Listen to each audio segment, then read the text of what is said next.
Hello friends, I am Dr. Yogesh Vaidya, Senior Robotic Joint Replacement Surgeon at Pinnacle Ortho Center Hospital, Thane.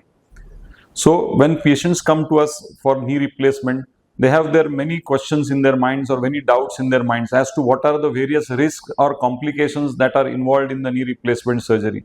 First biggest doubt they have is that whether will I be able to walk after my surgery, how much would be the pain after the surgery. So, if you look into what are the risks involved in the operation of knee replacement surgery, there are a certain risks which are there, but then they are not very much that you should not go for knee replacement surgery. During the surgery, there can be certain risks like which is very minimal related to the anesthesia. There can be either a soft tissue damage or there can be injury to the vascular structures around the knee joint. But rest assured, with the expert anesthesia techniques, with the expert anesthesiologist, with the expert surgical techniques and use of technology, all these intraoperative complications are almost as good as not being there. So another biggest risk factor or complication that we are worried about is infection.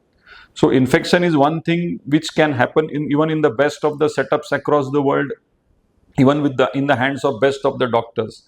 So infection either can happen immediately after the surgery or it can be a delayed infection, say a couple of years or a few years after the surgery.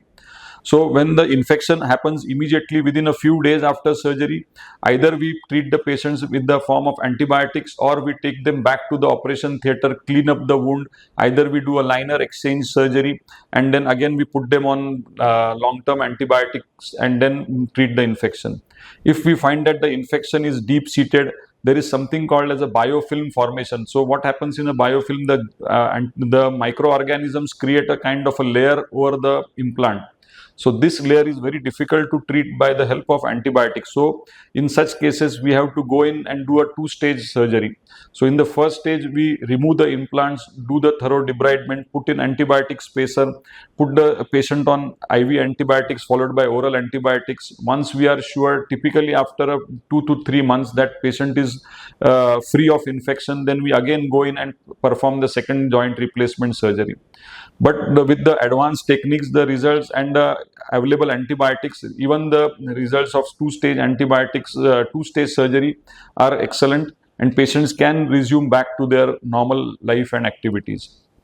However, when the patient comes with a delayed infection, say a couple of years or a few years after the surgery, this can typically happen either because of some hematogenous spread of infection from somewhere at other place in the body, like a typical dental infection or a urinary tract infection, and the joint can get infected. So when this kind of a delayed infection happens, then we have to go in for a two-stage revision as we had described earlier. Another complication that can happen after the surgery is a deep vein thrombosis. So what exactly is a deep vein thrombosis? When the patients are operated, they are in bed for a few days. So what happens is there is a pooling of blood in the lower limb blood vessels. So this tends to get clotted and form thrombus. So this thrombus can theoretically dislodge from your lower limb veins and go in the lungs and cause a condition called as a pulmonary embolism, which can turn out to be life-threatening. So how do we prevent this deep vein thrombosis? First is the early ambulation of the patient. We typically mobilize the patient within a few hours of surgery. We try to get them up and about as early as possible. So once the patient is mobilized, once they start moving their lower limb muscles, the risk of DVT is definitely decreased. Plus, we use either anti-embolism stockinets or we use something called as a Flutron pumps so as to help to improve the lower limb circulation when the patients are in bed. We also give some anticoagulants either in form of a subcutaneous low molecular weight heparin or we give oral anticoagulants just to prevent the risk of blood clotting. So with the use of these drugs, with the use of these non-medical techniques like Flutron pump, anti-embolism stockinets, we reduce the risk of deep vein thrombosis. So these are the most common risk factors or complications that can happen after the surgery. But these are not so severe that you should not go in for surgery. Every every surgery, however big or small, has its own risk factors or complications. But then that should not deter you from undergoing the surgery.